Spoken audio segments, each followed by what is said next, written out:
Today we're going to talk about a very hot topic in the real estate world, wire fraud. And to talk about it with me here, I have an expert from the title company. Hi, hey guys. So my name's Eric Valland. I'm working here with Coastline Title. We've been serving the Pinellas and Hillsborough County area. That's Tampa and St. Petersburg if you're from out of town. And we've been doing this for 15 years. And it's interesting because in the last, I'd say since the first quarter of 2022, we've seen a massive spike in wire fraud. And it has to do with the Ukrainian-Russian crisis and all the kind of chaos that let loose on the world and also in the cybersecurity world. This is Anastasia Bizzari. I am the broker of real estate with an accent. I'm Eric Valland with Coastline Title, serving the Pinellas and Hillsborough County area. So we can jump in and I can talk about two of the main ways that you see wire fraud possibly impacting your transaction and the things you can do to prevent Eric will talk about some very simple steps you can take to prevent that and get to the closing table with a smile in your face.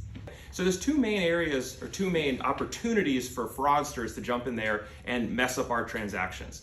The first is going to be your earnest money deposit. That's when you're bringing in that down payment after you've signed the contract and it's just coming to the title company. The second is when we're doing your payoff if you've got an existing loan on the property you're selling. So it can affect the buyer or the seller. So the first thing, let's talk about earnest money deposit. There's three main things you need to keep in mind to prevent wire fraud in this instance. If you bring in a check to the title company, that's fine, no worries there. But if you're going to be initiating a wire, your title company has to send you those wiring instructions somehow, and that's going to come via email.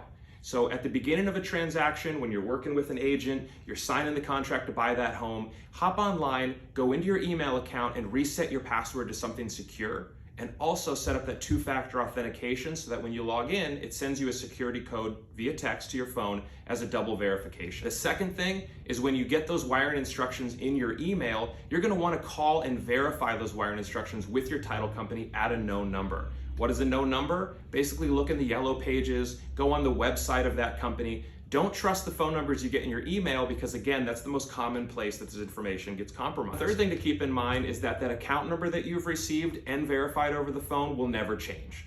So if someone involved in the transaction emails you and says, hey, we've got a new escrow account, can you resend that deposit or can you send your cash to close here? That should be an instant red flag for you because title companies and our representatives will never change an account number on you in the middle of a transaction. And that's to protect you and to protect us and prevent another instance of possible fraud.